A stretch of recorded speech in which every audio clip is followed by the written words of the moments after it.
The December air was sharp enough to sting, but the city was alive with anticipation.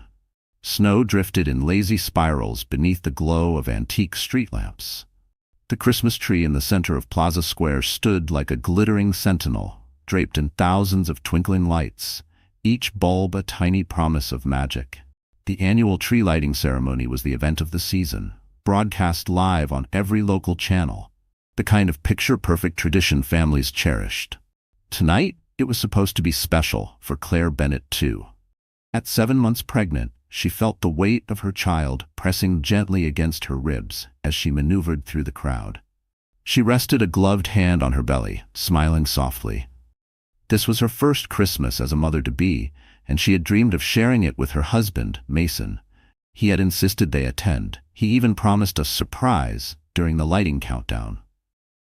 She thought maybe it was a sentimental gesture, something romantic. Claire adjusted her scarf and searched for him through the sea of festive faces. Mason was hard to miss. 6'2", broad shoulders, that perfectly styled chestnut hair. He was the kind of man people noticed. And tonight, dressed in a tailored charcoal overcoat and black leather gloves, he looked every bit the golden boy executive who'd graced more than one magazine cover for his real estate empire. The mayor's voice boomed from the stage, welcoming everyone, his words echoing over the holiday music floating from the loudspeakers. Claire edged closer to the front, weaving between families and couples sipping hot cocoa. The countdown to the tree lighting had begun, projected on a massive screen above the stage. 04:37. 4 minutes and change until the lights would blaze, the crowd would cheer, and Mason's surprise would be revealed. She spotted him near the foot of the stage, chatting with the mayor's aide. Relief washed through her, until she noticed the woman standing beside him. Tall, striking, a cascade of honey-blonde curls tumbling over the collar of a crimson coat that cinched at a too-slim waist. She leaned into Mason as she laughed, her gloved hand resting on his arm like it belonged there. Claire's stomach tightened, and not from the baby's movement. She recognized that woman, Lena Harper, a PR consultant who'd been working with Mason's company for the past few months. Claire had met her once at a corporate dinner. There had been something in the way Lena's green eyes lingered too long on Mason, in the way her manicured fingers grazed his hand when passing the wine, that made Claire uneasy. Mason had brushed it off. "You're imagining things," he'd said with that easy smile that used to melt her heart. "She's just friendly." Now, watching from a short distance, friendly didn't begin to cover it. The timer ticked down to 3:12. The mayor and his staff took their positions near the ceremonial switch that would flood the massive tree with light. The crowd's energy rose. Children on their parents' shoulders, couples with arms entwined, strangers shoulder to shoulder in shared anticipation. Claire wanted to believe Mason would spot her any second, wave her over, and make this the magical evening he'd promised. But as the seconds slipped by, something in his body language shifted. Lena whispered in his ear, her smile sly. Mason's lips curved in response, not the polite, public smile he gave colleagues, but the intimate one Claire knew from their private moments. 0:45. The mayor called Mason forward. He was one of the ceremony's sponsors this year. His company's name was printed on banners strung across the square. Cameras swung toward him as he stepped up beside the mayor, Lena gliding right along with him. Claire frowned. She should have been there beside him. They were a team. Or at least, they used to be. The mayor's voice rose with excitement. "Ladies and gentlemen, join me in counting down the lighting of our city's Christmas tree." The giant screen split into 2 images. The glowing timer and a live close-up of Mason, Lena, and the mayor at center stage. Claire stood frozen, the cold biting through her coat, as she watched Lena lean closer. The world narrowed to that image on the screen, so large it towered over the square. Mason turned his head toward Lena. Lena's gloved fingers traced the lapel of his coat. And then, he kissed her. Not a polite peck, not a drunken, sloppy mistake. A deliberate, lingering kiss, framed by the golden stage lights and magnified on the screen for hundreds, maybe thousands to see. The crowd erupted, but not with the cheer Claire expected. Gasps rippled through the plaza. Murmurs spread like wildfire. Someone near her muttered, "Isn't he married?" another voice hissed. His wife's pregnant, I heard? Claire's breath left her in a sharp, icy rush. The baby kicked hard, as if sensing her shock. She pressed a hand to her belly, but it felt like she was holding herself together, trying to keep from breaking apart right there in the snow. The screen cut back to the countdown, 00:45. Mason and Lena stepped back, smiling for the cameras as though nothing had happened. The mayor beamed, oblivious, or pretending to be. The lights on the massive tree flickered to life in a blaze of color, the crowd roaring back to life with holiday cheer. But for Claire, the magic was gone. The tree could have been a pile of dark timber for all she cared. She couldn't move, couldn't speak. Her world, so carefully built, had cracked in an instant under the weight of betrayal. Snowflakes caught in her hair, melting down her cheeks, mingling with the hot sting of tears. Somewhere, a reporter's camera swung her way, the lens drinking in the image of the betrayed wife, alone among strangers. She turned away quickly, shoving through the crowd, the laughter and music chasing her like a cruel echo. Behind her, Mason's voice boomed through the speakers, thanking the city for the honor, wishing everyone a Merry Christmas. Claire didn't look back. She couldn't, because the man up there wasn't her husband anymore, not the one she thought she knew. He was a stranger, and tonight, under the spotlight of the city's most magical moment, that stranger had kissed another woman as if his marriage didn't exist. Claire pulled her scarf tighter, the icy wind cutting across her damp cheeks. The square behind her erupted into fireworks, the sky bursting with red and gold. She didn't stop walking. She had no idea where she was going, only that she needed to get away before the cameras found her again. Somewhere deep inside, beneath the raw ache, a seed of something colder took root. It wasn't forgiveness. It wasn't even grief. It was a promise, a quiet, dangerous promise that this night, this humiliation, would not be the end of her story. Snow crunched under Claire's boots as she turned down a quieter side street, the holiday cheer fading behind her like a distant radio. The cold bit through her gloves, but the real chill was inside her, a hollow, sinking cold that spread from her chest outward. She stopped under the glow of a street lamp, breath fogging the air, and pressed both hands to her belly. The baby shifted gently, almost soothingly, as if to remind her she wasn't alone. That thought cut deeper. She was carrying the child of a man who had just kissed another woman in front of the whole city. Claire had to steady herself against the lamppost. She felt dizzy, not from the pregnancy, but from the memories flashing through her mind, how she and Mason had gotten here, and the warning signs she'd ignored. They had met 3 winters ago, on a night just as cold as this one. Claire was working as a freelance photographer, shooting a charity fundraiser for a local children's hospital. Mason had been one of the keynote donors. She remembered watching him from behind her lens, tall, confident, laughing with the kind of ease that made people want to lean in closer.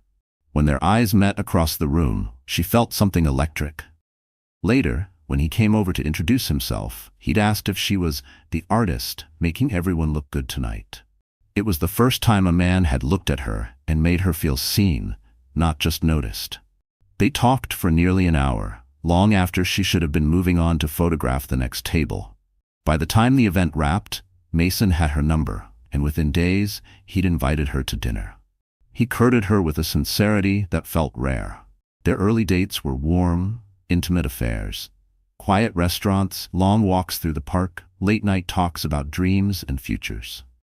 Mason said he admired her independence, her ability to see beauty in ordinary things. Claire admired his drive, his vision for his company, his devotion to building something lasting.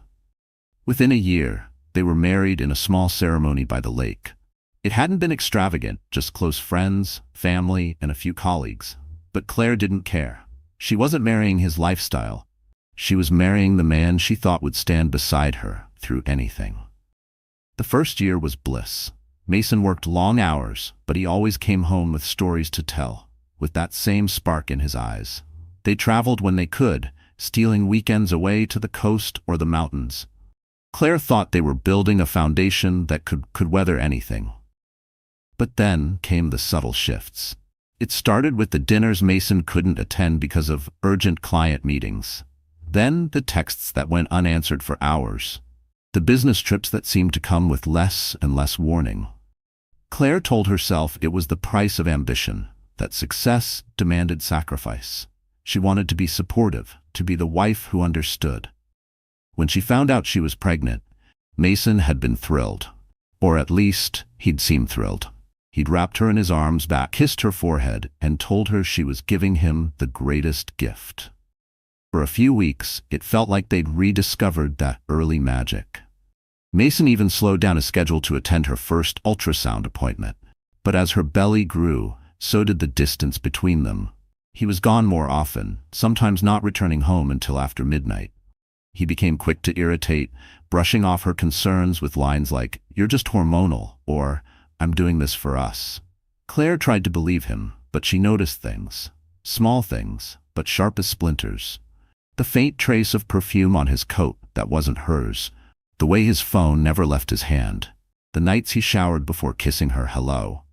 Then Lena Harper appeared. Lena was introduced at Mason's company as a PR consultant brought in to polish the brand image. She was all confidence and poise, with a smile that suggested she knew exactly how to work a room. Claire had met her once, at a networking dinner. Lena's handshake had been firm, her green eyes bright with something that felt almost predatory. When she laughed at Mason's jokes, touching his arm like it was an old habit, Claire felt an unease coil in her gut. That night, she asked Mason about it. He'd waved it off with a chuckle. "She's part of the team. Don't start imagining things, Claire. You know you're the only one." She'd wanted to believe him. Needed to believe him. The alternative was too painful to face. But tonight had ripped the veil away. She could still see it, Mason's hand on Lena's back, the way he leaned into her, the kiss framed in golden light and broadcast for everyone to see. There was no mistaking it, no way to twist it into something innocent. It wasn't a rumor or a suspicion anymore. It was truth, blinding and merciless. Claire started walking again, heading toward the subway. She didn't know where else to go. Their apartment. No, his apartment now, felt like enemy territory. She could already imagine him walking in later, acting like nothing had happened, or worse, offering some slick excuse that made her feel crazy for even being upset. The idea of facing him like that made her skin crawl. Her phone buzzed in her pocket. She pulled it out, half hoping it might be him, ready to apologize. But it wasn't Mason. It was her best friend, Tessa. "Did you see the broadcast?" the text read. Claire's throat tightened. She typed back, "I was there." The typing bubble appeared almost instantly. "Claire, I'm so sorry. Come to my place. I'll make tea." For the first time since leaving the plaza, Claire felt a small anchor in the storm. Tessa had been her friend since college, the kind of friend who told hard truths but always showed up when it counted. Claire quickened her pace toward the station, clutching the phone like a lifeline. As she descended the stairs into the subway, the noise of the city muffled behind her. Claire thought about the baby again. She'd promised herself she would give this child a safe, loving home. But how could she do that with a man who could betray her so openly? She didn't have all the answers tonight, but she knew one thing. The life she'd imagined, the marriage she'd built in her mind, was gone. What replaced it, that was up to her. And somewhere deep in her chest, that cold seed planted under the Christmas lights began to sprout. It wasn't ready to bloom yet, but when it did, Mason Bennett would regret ever kissing Lena Harper under the spotlight. By the time Claire reached Tessa's apartment, her cheeks were raw from the wind, and her hands ached from clenching the straps of her bag. Tessa lived in a cozy walk-up on the Upper West Side, a place that smelled faintly of cinnamon and was always warm, no matter how cold the New York winter grew. Claire buzzed the intercom. And seconds later, Tessa's voice crackled through. "Come up, doors open." The third-floor landing felt like stepping into another world. Claire pushed the door open and was met by the sight of Tessa in oversized sweatpants and a faded NYU hoodie, her curly hair piled into a messy bun. Without a word, Tessa crossed the room and wrapped her arms around her friend. Claire didn't realize how badly she needed the hug until her knees nearly buckled. She clung to Tessa, breathing in the comfort of someone who had known her before Mason, before the glossy magazine spreads and black tie galas. "You saw it?" Claire's voice cracked. "Claire, everyone saw it." Tessa pulled back just enough to search her friend's face. It's already all over social media. Hashtags, clips, memes. I'm sorry, babe, but it's everywhere. The words hit like another slap. Claire followed Tessa into the living room, sinking into the familiar corner of the couch she'd claimed during countless girls' nights. Tessa handed her a steaming mug of chamomile tea, but Claire's hands trembled too much to drink. On the coffee table, Tessa's laptop was open. A news site splashed across the screen. The headline was merciless. Bennett Realty CEO, Mason Bennett, seen kissing PR consultant at Christmas tree lighting. Below it, a still frame from the broadcast, Mason's face tilted toward Lena's, their lips inches apart, the glittering tree behind them like a mocking backdrop. Claire's stomach turned. They're not even trying to spin it? Tessa's jaw tightened. His team will probably release some nonsense statement tomorrow. Damage control. You know how these guys work. They'll make it sound like you're overreacting, or it was a misunderstanding. Claire stared at the photo. The image was so crisp, so public. She could almost hear the crowd's gasp again, feel the sharp cold of betrayal rushing through her. It wasn't a misunderstanding, she whispered. I know. Tessa sat beside her, one hand resting on Claire's arm. I also know you've been giving him the benefit of the doubt for months, but you can't unsee this. Claire wanted to argue, to defend him out of sheer habit, but the words wouldn't come. Instead, she set the tea down and rubbed her temples. Tess, what am I supposed to do? I'm 7 months pregnant. My whole life is... Your whole life is yours, Tessa interrupted firmly. Mason doesn't get to own it just because his name's on the lease and your last name matches his. You need to think about you and the baby now. The truth in her friend's voice was like a shard of glass, painful but impossible to ignore. Claire had been so focused on maintaining the image of a perfect marriage that she'd ignored the cracks until they split open for the world to see. I don't even know where to start, she admitted. Tessa stood and crossed to the bookshelf, pulling down a sleek black binder. You start here. Remember when my sister went through a divorce last year? I kept all the names she gave me. Lawyers, financial advisors, even a private investigator. You might not be ready to use them tonight, but you will be. Claire hesitated before taking the binder. It felt heavy in her hands, not just in weight, but in implication. You really think I should? I think you need to protect yourself, Tessa said gently. Look, I know you loved him. I know you wanted to believe he'd come around. But Mason made his choice under a spotlight with cameras rolling. That wasn't just betrayal, it was humiliation, and you don't have to accept it. Claire stared at the binder. Her mind was a blur of practical fears, housing, finances, custody, but underneath them all was something quieter, sharper, a flicker of defiance. Maybe she wasn't ready to plan her escape tonight, but she could feel the beginnings of resolve forming like ice over deep water. Tessa's phone buzzed on the counter, and she glanced at it before cursing under her breath. It's starting. My feed's blowing up. Friends tagging me in posts asking if it's your Mason. The gossip accounts have already given Lena a nickname. They're calling her the Christmas kiss. Claire's laugh was bitter, catchy, almost festive. They're vultures, Tessa said flatly. And Mason, he's feeding them. Claire leaned back against the couch cushions, the exhaustion settling into her bones. She'd been running on adrenaline since the moment she saw that kiss, but now the weight of it pressed down hard. Her eyelids burned with unshed tears. Can I stay here tonight? You don't even have to ask, Tessa said. I'll grab some blankets. While Tessa disappeared into the bedroom, Claire's gaze wandered back to the laptop screen. She clicked through to another article. This one was even worse. A slow-motion video clip of the kiss, replayed from 3 different angles, accompanied by speculative commentary about Mason's marriage. The comment section was a cesspool of judgment, pity, and thinly veiled glee. She closed the laptop with a snap. When Tessa returned, arms full of blankets and a spare pillow, Claire was staring at the window, watching snow gather on the fire escape. Do you think he planned it? She asked quietly. Tessa paused. What do you mean? That kiss? The timing, the cameras. It almost felt deliberate, like he wanted to send a message. Tessa set the blankets down and met her gaze. If it was deliberate, then you've got even more reason to be done with him. A man who'll use your humiliation as a PR move doesn't deserve to be anywhere near you. Or that baby. Claire swallowed hard. Deep down, she knew her friend was right. But another part of her, small, stubborn, and still tangled up in old love, wanted to believe there was some explanation that didn't make Mason a monster. That part was shrinking, though, crushed under the weight of the night. She pulled the blanket around her shoulders and lay down on the couch. Tessa dimmed the lights and sat nearby, scrolling through her phone with quiet vigilance, as if guarding against the world outside. Claire closed her eyes, but sleep didn't come. She kept seeing the tree lighting, the kiss, the crowd's reaction, over and over, like a reel she couldn't stop.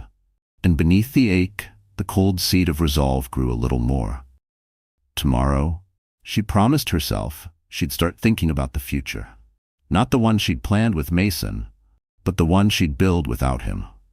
Claire didn't sleep much that night. The hum of the radiator and the muffled traffic outside Tessa's apartment were nothing compared to the noise in her head. Clips of the kiss replaying in loops, the crowd's gasp, the sting in her chest. Every time she drifted close to rest, another memory of Mason would surface. The vows he'd whispered at their wedding, the way he'd once held her as if she were his entire world. All of it felt like a cruel setup for the scene she'd witnessed under the Christmas lights. At dawn, the city was wrapped in a pale gray haze. Claire was still wrapped in Tessa's blanket, sitting upright on the couch, when her phone lit up on the coffee table. Mason. The name alone made her pulse jump. She stared at the screen as it vibrated, the familiar photo of him smiling on their anniversary flashing with every ring. For a moment, she considered letting it go to voicemail. But some part of her wanted to hear his voice, if only to confirm what kind of man he really was now. She swiped to answer. Claire. Mason's voice was urgent, as if he'd been holding his breath. Where are you? I went home last night and you weren't there. Why didn't you answer my texts? Claire's grip tightened on the phone. Texts?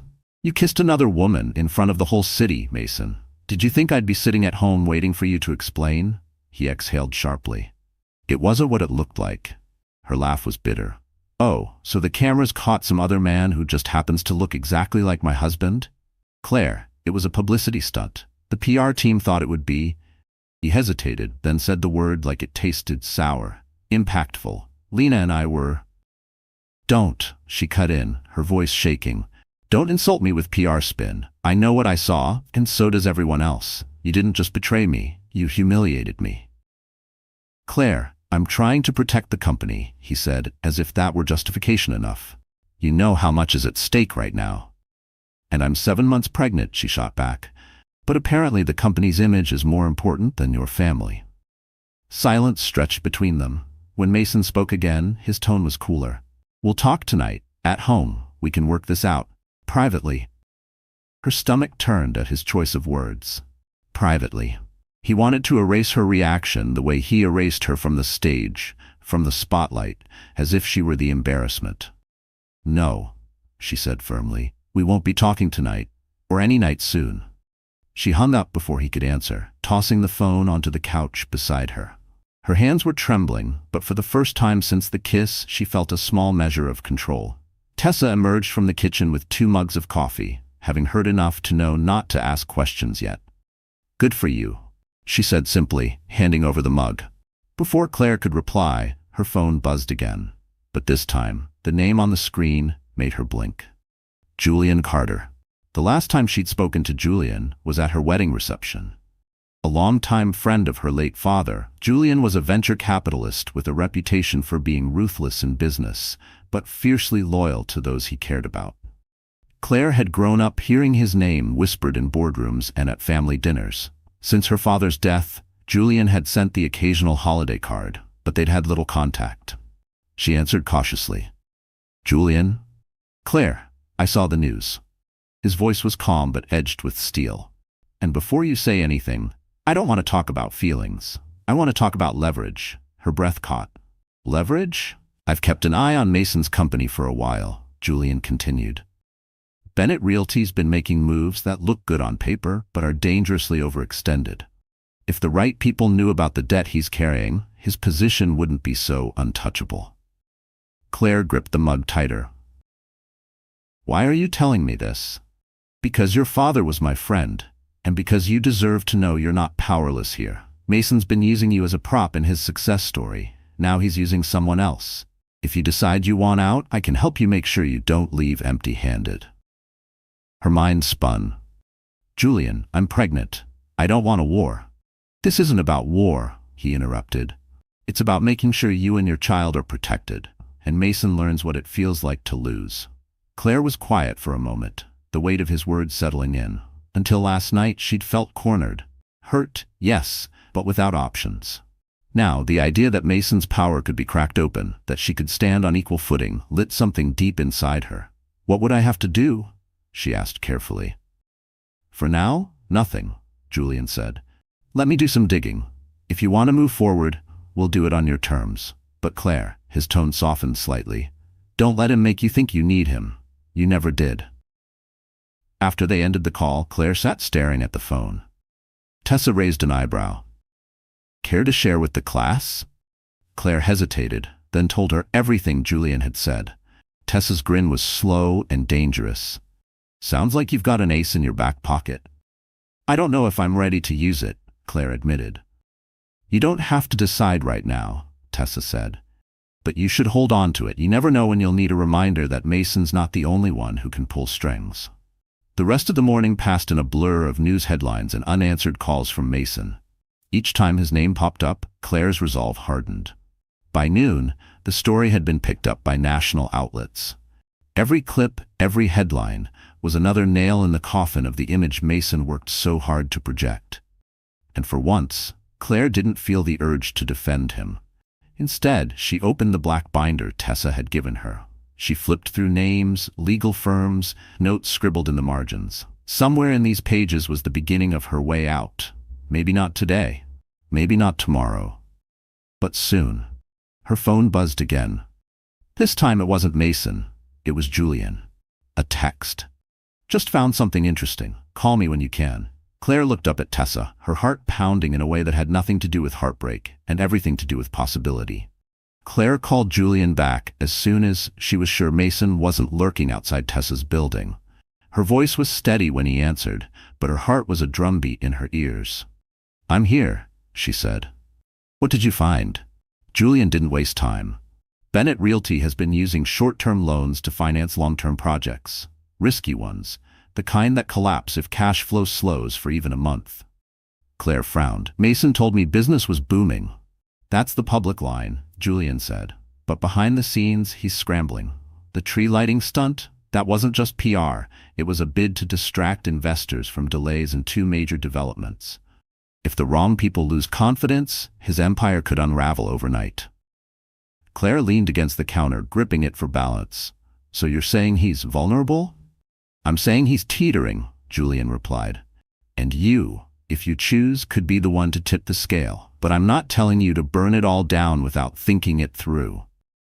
She hesitated. What would that even look like? Julian's voice dropped, deliberate. "You still have legal rights as his wife. You've been presented at countless events as his partner. That makes you a witness and possibly a stakeholder in many of his deals. If you retain the right lawyer, you could claim access to his financial records under marital transparency laws." Claire exhaled slowly. And then you decide if you want leverage for a settlement or something more permanent." The idea sat in her chest like a live wire. For months, she'd felt trapped, stripped of agency, reduced to a decorative role in Mason's carefully curated life. Now, she could picture a different reality, one where she wasn't at his mercy. Julian's tone softened. "Claire, I'm offering you information, not orders. Whatever you do, make sure it's on your terms." They ended the call, but the conversation clung to her thoughts like static. Tessa appeared from the kitchen, holding 2 bowls of oatmeal. "Well, what's the big revelation?" Claire relayed the details, watching her friend's eyes narrow with each word. "So Mason's not just a cheating jerk, he's a cheating jerk on a financial tightrope." "Pretty much," Claire said. Tessa set the bowls down and crossed her arms. "You realize what this means, right? You don't have to just walk away. You can walk away with something." Claire stared into her oatmeal, the steam curling upward like the questions swirling in her mind. "It feels dangerous." "It is," Tessa admitted, "but so is staying with him." The rest of the day passed in fragments. More news coverage, more unanswered calls from Mason, and one voicemail from Lena herself. Claire didn't listen to it. She wasn't ready to hear whatever smug or faux apologetic tone Lena had adopted. By late afternoon, the gray sky had deepened toward evening. Claire stood by Tessa's window, looking out at the city lights flickering on one by one. Somewhere out there, Mason was probably at another meeting, already planning how to spin the scandal to his advantage. A sudden knock at the door made her tense. Tessa peeked through the peephole, then mouthed, "Delivery." She opened the door to find a courier holding a sleek black envelope. "For Claire Bennett," he said, handing it over before disappearing into the hallway. Claire tore it open. Inside was a single sheet of heavy cream paper, an invitation. Annual Bennett Realty Investors Gala, December 20th. The event was less than a week away. At the bottom, in elegant script, was her name alongside Mason's. Tessa frowned. "He still has you listed as his date?" "Apparently." Claire's stomach tightened. "This is his biggest event of the year. All his investors, partners, media, they'll all be there. And you know Lena will be there too," Tessa added. Probably in some dress designed to look innocent and lethal at the same time. Claire set the invitation on the counter. This could be an opportunity. Tessa tilted her head. To do what? Claire didn't answer immediately. In her mind, pieces were starting to align. Julian's intel, Mason's precarious finances, the public humiliation she'd endured. The gala wasn't just another social event, it was a stage. And Mason had taught her exactly how much power a public moment could have. That night, she called Julian again. "Hypothetically," she began, "if I wanted to make a statement at the investors' gala, one Mason couldn't control, what would I need?" Julian's chuckle was low, approving. "Hypothetically, you'd need proof, something concrete, a document, a transaction, a recorded call, enough to make his investors nervous and his board demand answers. And if I had that? Then, hypothetically, you could watch him lose everything in real time," Julian said, "but it would have to be executed flawlessly. No hesitation." Claire thought about the kiss, the cameras, the way Mason had looked right past her like she was invisible. "I don't hesitate anymore." They agreed to meet in 2 days to go over options. In the meantime, Claire stayed at Tessa's, rehearsing in her head how she'd carry herself at the gala, if she went through with it. No tears. No confrontation that could be brushed off as emotional. She would be composed, undeniable, in control.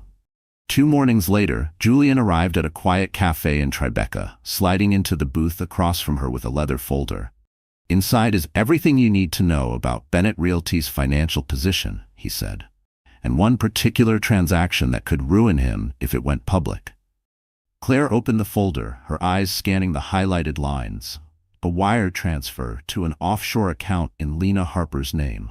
The date was barely a month old. "He's paying her?" Claire's voice was low, sharp. Julian nodded. "Looks like a consulting fee on paper, but the amount is obscene for her role. To an investor, it looks like misappropriation of company funds." Claire closed the folder with a decisive snap. "Then that's my leverage." Julian studied her for a moment. "You're sure about this?" "I'm sure," she said. "He made his statement under the Christmas lights. I'll make mine under the chandeliers." As she left the cafe, the winter air no longer felt biting. It felt bracing. The fear that had wrapped around her since that night was loosening, replaced by something steadier. Purpose. In less than a week, Mason Bennett would host his precious investors' gala, expecting to command the room. And for the first time, Claire was looking forward to seeing the spotlight. The days leading up to the Bennett Realty Investors Gala passed in a blur of preparation. Claire moved with a quiet focus, each decision deliberate, each step part of a bigger picture. She wasn't just picking a dress or practicing her posture, she was building an armor. Tessa was her co-strategist, part stylist, part moral support, part guard dog.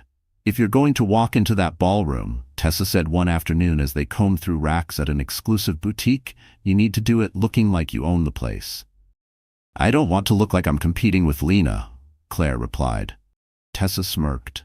"You're not competing. You're outclassing." They settled on a gown that made even the boutique owner raise her brows. A floor-length masterpiece in deep emerald silk. The color making Claire's hazel eyes look sharper than ever. The cut skimmed her curves and framed her 7-month belly with strength, not fragility. It wasn't about hiding her pregnancy. It was about wearing it like a crown. "You look like power," Tessa said, satisfaction in her voice. "Now hair and makeup. We're going sleek, not soft. You're here to make a statement." The morning of the gala, Claire woke with the strange calm that comes when fear has burned away, leaving only resolve. She spent the early hours reviewing the leather folder Julian had given her, committing every detail to memory. The wire transfer to Lena was her ace, but she also had a plan for how to reveal it without saying a word to Mason beforehand. Tessa arrived mid-morning with a team, 2 stylists, a makeup artist, and a manicurist who worked like she was preparing royalty. Claire sat still as they worked, letting each layer of transformation settle over her. Her hair was pulled into a polished twist, her makeup a perfect balance of sophistication and strength. The emerald gown was steamed and hung, waiting like a promise. "You're gonna walk in there and make them forget Mason exists," Tessa said as she zipped up the garment bag. By late afternoon, Claire was ready. She looked in the mirror and barely recognized the woman staring back, not because she was unrecognizable, but because she finally looked like the version of herself Mason had tried to bury. Julian's car arrived at 7 sharp. He stepped out in a charcoal suit, every inch the powerful ally. "You're on time," he said with a small smile. "That's good. Punctuality is a power move." As they drove to the Grand Sterling Hotel, Julian went over the final step of the plan. "I've arranged for a friend of mine, he's on the board, to ask you about your role in Bennett Realty during the cocktail hour. You'll have an audience, including a few investors who've been skittish about Mason's recent decisions. That's your opening to mention casually that you've seen documents they might want to review. The transfer to Lena will get out from there." "And Mason?" Claire asked. Julian's smile was faint but cold. "He'll be too busy putting out fires to stop it." The hotel's ballroom was already buzzing when they arrived. Chandeliers bathed the room in gold light, and a string quartet played near the grand staircase. The city's elite mingled in designer suits and gowns, waiters weaving between them with trays of champagne. Claire felt the shift as soon as she stepped into the room. Heads turned. Conversations paused. She wasn't just Mason's wife tonight. She was a force in her own right. Mason spotted her from across the room. His expression flickered, shock, annoyance, something darker, but he recovered quickly, pasting on the kind of smile that belonged in press photos. He moved toward her, Lena trailing at his side in a shimmering silver gown that clung like foil. "Claire," Mason said smoothly, as if greeting her at any ordinary event. "You look—" She met his gaze without flinching. "You too, though I hear business has been complicated." A shadow crossed his eyes. "We'll talk later. Privately." "I doubt we will," she said, then turned deliberately to Julian. "Shall we?" They left Mason standing there, the murmurs starting already. Every interaction was currency, and Claire had just made it clear she wasn't standing in his shadow. During the cocktail hour, Julian's board member friend approached, just as planned. "Mrs. Bennett," he said warmly, "I've always been curious about how involved you are in the company. You must see everything, standing beside Mason all these years." Claire smiled, her voice carrying just enough to reach nearby guests. "Oh, I've seen quite a bit. In fact, I recently came across some financial records that raised interesting questions, especially about payments to certain consultants." A few people leaned in, curiosity piqued. She let the silence linger, then sipped her champagne. "The picture of composure." The board member chuckled, playing his part. "Sounds like we need to schedule a more formal chat." "I think that would be wise," Claire said. Within minutes, she could see the ripple effect. The subtle glances between investors, the way 2 board members drifted together in quiet conversation. Mason was across the room, cornered by a pair of senior partners, his jaw tight. Lena, meanwhile, stood alone, her perfect smile faltering. As dinner was served, Julian leaned toward Claire. "You did exactly what you needed to. Now it's just a matter of letting the room work against him." But Claire wasn't done. When it came time for Mason's speech, she remained at her table, back straight, hands folded. He stepped up to the podium, his voice smooth, thanking everyone for their continued support. But midway through, Claire rose and walked toward the exit, directly past the stage.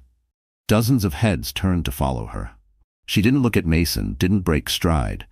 The message was clear. Whatever he was selling from that stage, she wasn't buying. Julian was waiting in the foyer. That, he said with a satisfied nod, wasn't just an exit. That was a statement. Claire allowed herself the smallest smile. Good, because I'm not finished yet. The morning after the gala, Claire woke in Tessa's apartment to a string of notifications lighting up her phone. She hadn't expected things to move so quickly, but the first headline she saw told her otherwise. Investors question Bennett Realty's spending practices after gala remarks. She sat up, heart thudding. The article described unnamed sources expressing concern over unexplained consultant payments, including one particularly large transfer that had raised eyebrows. It didn't name Lena outright, but it didn't have to. Within the first few paragraphs, the piece linked the payment's date to a timeline of Lena's hiring. Claire scrolled through the comments section. Investors were quoted demanding an internal review. Stockholder chatter on social media hinted at a potential board meeting to address governance concerns. Tessa shuffled out of the bedroom, hair in a messy bun, coffee mug in hand. Judging by that look on your face, I'm guessing the snowball is rolling? Claire handed her the phone. Tessa's grin widened as she read. Oh, this is beautiful. He's going to choke on his own PR. Julian called an hour later. Your performance last night lit the match, he said without preamble. The board is holding an emergency meeting on Friday, and word is, at least 3 major investors are leaning toward pulling their backing if Mason can't explain the Lena payment. Claire's pulse quickened. Will they connect it to misappropriation? Easily. He can spin all he wants, but the optics are poison. If the investors think their money is funding his mistress, it's over. She leaned against the counter, trying to contain the flicker of satisfaction. What happens if they pull their backing? Projects stall. Loans get called. The whole empire starts to wobble. And in a market like this, wobbling can turn into collapsing fast. Claire pictured Mason at his sleek glass office desk, phone pressed to his ear, trying to charm people who'd already decided to let him sink. For years, he'd been the one with control, over their marriage, their image, their narrative. Now, she could almost hear the sound of that control slipping through his fingers. The rest of the week, she kept her movements quiet. She avoided Mason's calls, deleted his messages without listening, and stayed in close contact with Julian, who fed her updates. By Thursday night, Julian's voice on the phone carried a rare edge of amusement. The boards asked for Lena to attend the meeting. Apparently, they want her to explain her consulting work in detail. Claire blinked. They're putting her in the hot seat? Oh yes, and if she slips up, they'll have everything they need to force Mason out. He knows it. That's why he's been in his office for 2 days straight with his legal team. Friday morning, the storm broke. News outlets campsite Bennett Realty's headquarters. Photographers jostled for position, capturing Mason and Lena walking in side by side. The contrast was striking. Mason's face drawn tight, Lena trying to wear confidence like a shield. Claire watched the footage from Tessa's couch, the baby's kicks fluttering against her ribs. She didn't feel guilt anymore. She felt clarity. This wasn't about revenge for a single kiss. It was about the years of gaslighting, the dismissals, the slow erosion of her voice in her own life. By mid-afternoon, Julian texted, "It's done. Call me." When she did, his tone was crisp.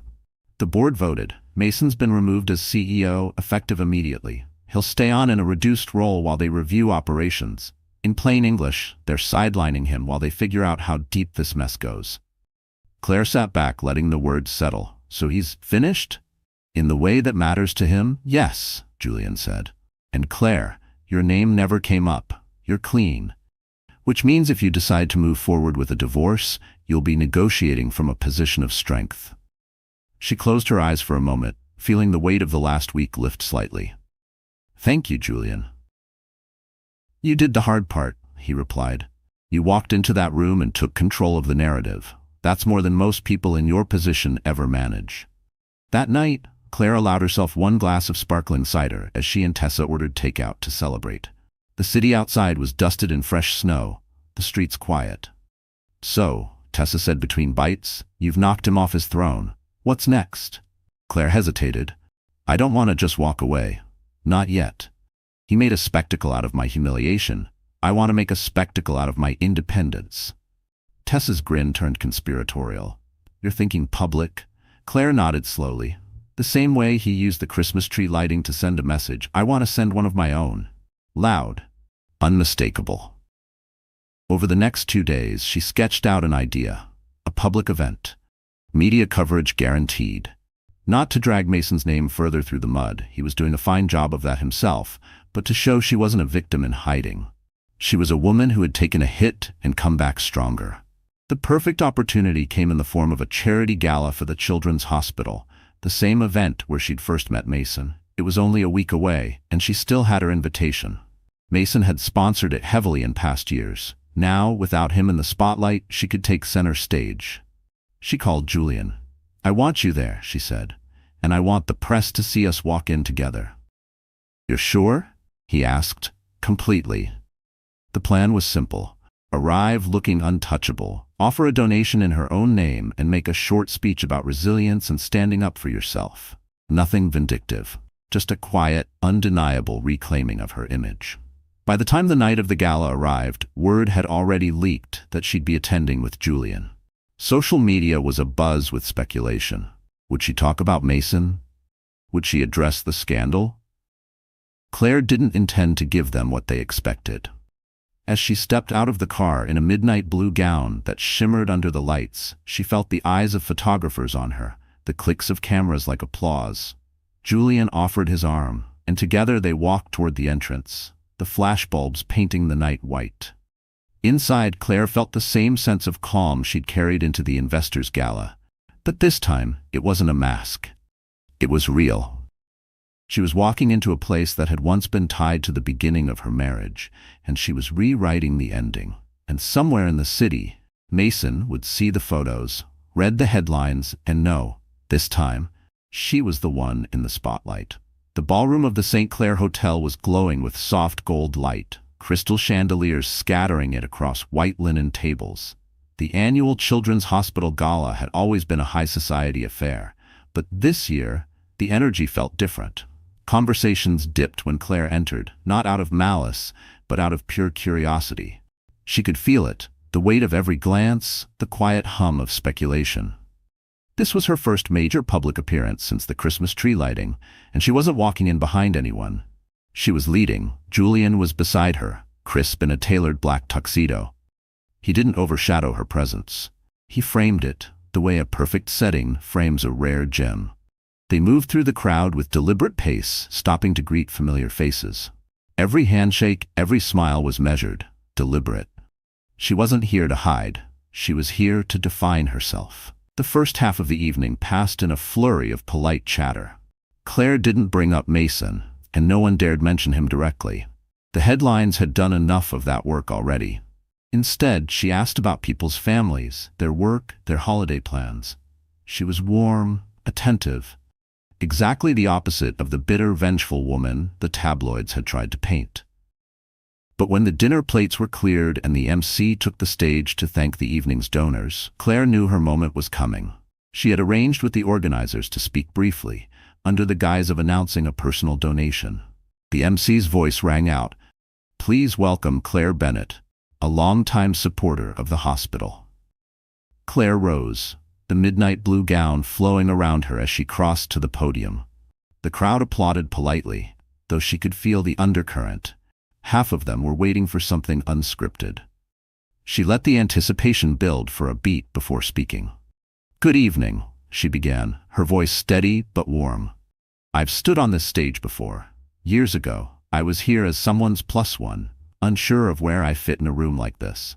Tonight, I'm here in my own right." A small ripple of approval moved through the crowd. "When I think about this hospital, I think about resilience," she continued. "The children who come here face challenges most of us can't imagine.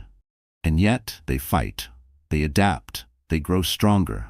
They reminded me that resilience isn't about avoiding the storm, it's about learning to walk through it." Her eyes scanned the audience, locking briefly with familiar faces. Investors, journalists, even a few of Mason's former allies.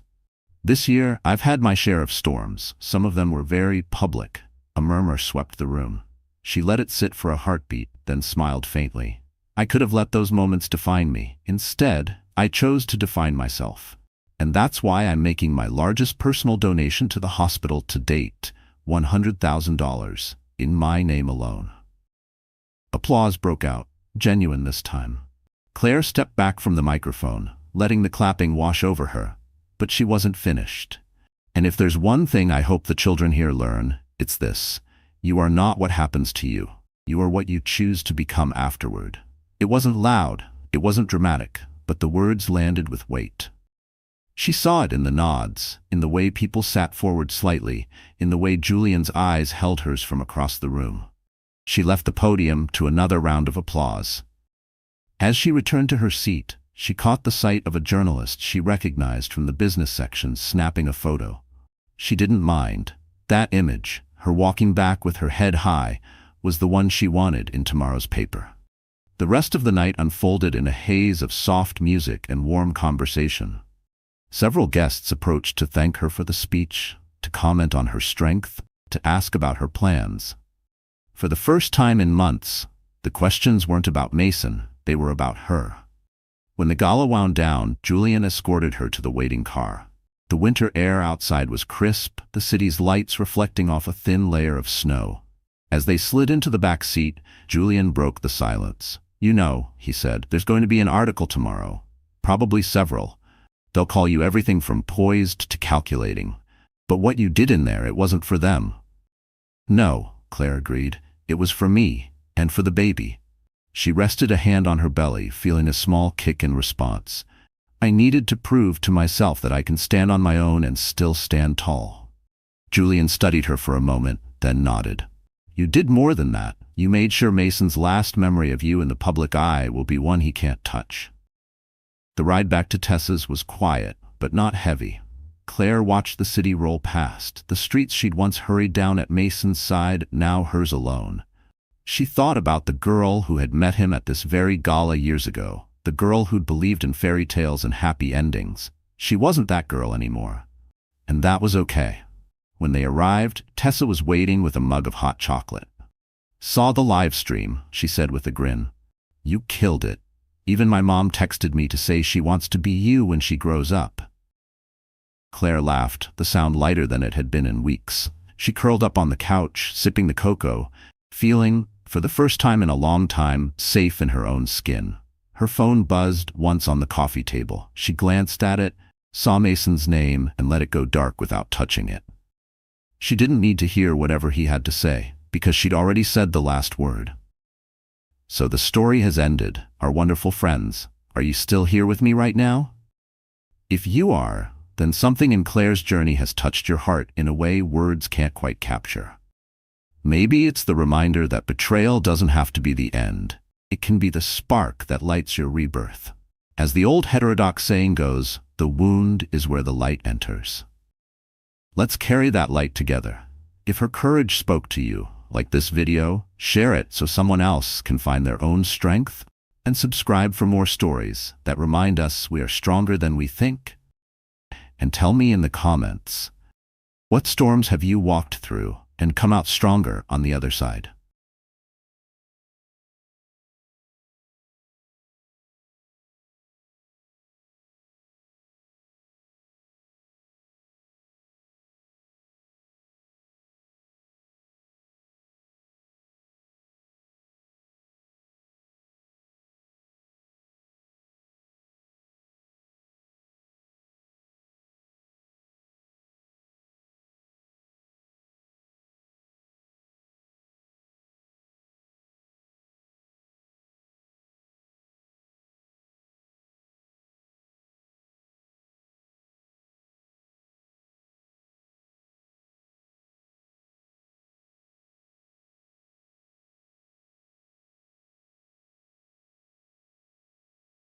Have you ever loved someone so deeply, only to realize one day they pushed you aside, like you never mattered?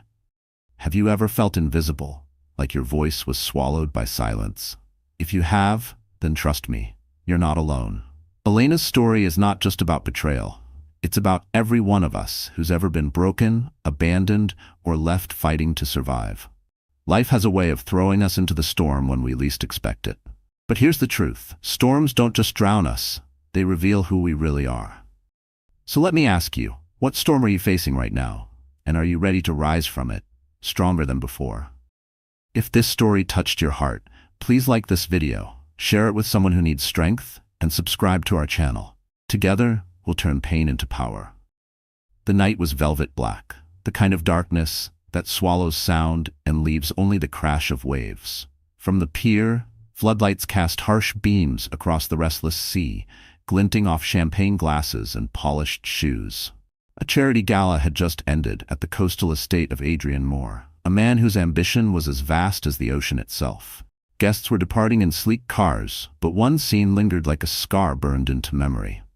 Adrian stood near the edge of the pier, tuxedo jacket tossed carelessly aside, his jaw locked in fury. His mistress, Selina Hart, clung to his arm, her glittering eyes fixed not on him, but on the diamond bracelet dangling from her wrist. It sparkled like stolen starlight. She had demanded it that very evening, not with words, but with a silent, expectant look that had cut through Adrian's pride like a knife. And he had delivered, slipping it onto her pale skin in front of everyone, a display of indulgence and arrogance. But standing only a few feet away, trembling in the cold sea breeze, was Elena Moore, his wife. 6 months pregnant, her hand instinctively cradled the gentle curve of her belly, as if shielding the fragile life within from the storm raging around her. Her eyes were wide, glassy with disbelief. She had arrived at the gala to support her husband, clutching hope like a lifeline, only to be treated as invisible, discarded like an afterthought. Selina's laugh rang out, sharp and cruel. "She looks pathetic," she whispered loudly enough for Elena to hear. "That dress isn't even new, is it? Adrian, you deserve someone who shines with you, not drags you down." Adrian's lips curled into a smile that wasn't kind. "You're right," he muttered. Elena flinched as though the words were a slap. Her heart pounded with the weight of betrayal, heavier than the baby she carried. This was the man she had believed in, the man she had left her teaching job for, the man she had once trusted to protect her. Yet tonight, beneath the cruel glow of the floodlights, she was nothing more than an obstacle to be removed. The wind howled, lifting strands of Elena's hair into her tear-streaked face. She tried to speak, her voice breaking. "Adrian, I'm your wife. I'm carrying your child. How can you do this?" Her plea was cut short. Adrian grabbed her wrist, his grip bruising, his eyes cold as the sea. "You think this baby matters? You think you matter? You're nothing, Elena, nothing compared to what I can achieve with Selina by my side." Gasps echoed from a few lingering guests who had not yet departed. But none stepped forward. Power cloaked Adrian like armor. Fear kept their tongues tied. Elena shook her head, desperate. "Please. For our child." Adrian's hand shoved hard against her shoulder. The world tilted. The wooden planks of the pier disappeared beneath her feet. For a suspended second, silence engulfed her, broken only by the glitter of Selina's bracelet catching the light like a cruel omen. Then came the plunge. The sea swallowed her whole, its icy claws dragging her down. Salt stung her throat as she gasped, water invading her lungs. Panic exploded inside her chest. She kicked, arms thrashing, but her dress tangled around her legs like a shroud. Above, the lights blurred, fading fast as waves churned mercilessly. Adrian didn't move. Selina leaned against him, her smile satisfied, as if erasing a wife was nothing more than a transaction. The remaining guests averted their eyes, pretending not to notice. Wealth and influence bought silence. Underwater, Elena fought with every shred of strength. Her lungs screamed. She thought of the tiny heartbeat inside her, the baby she had whispered lullabies to at night. She couldn't give up. Not yet. Not while another life depended on her. Her arms clawed upward, breaking the surface for a brief, desperate gasp. The night air tore into her chest like fire. "Help!" she cried, her voice ragged, almost drowned by the roar of the waves. But from the pier, Adrian only turned away. "She won't last long," he said flatly. "Let's go." Selina's laugh trailed behind them as they disappeared into the glow of the estate. The water dragged Elena back down, colder now, darker. Her strength waned, limbs heavy as lead. Images flickered in her mind, her classroom full of children's laughter, the first time Adrian held her hand, the secret smile she gave when she first felt her baby kick. Memories blurred with the suffocating black. She sank deeper. The world narrowed to silence and pressure. her eyes closed. And then, fingers. Rough, strong fingers wrapped around her arm, pulling her upward with force that defied the sea.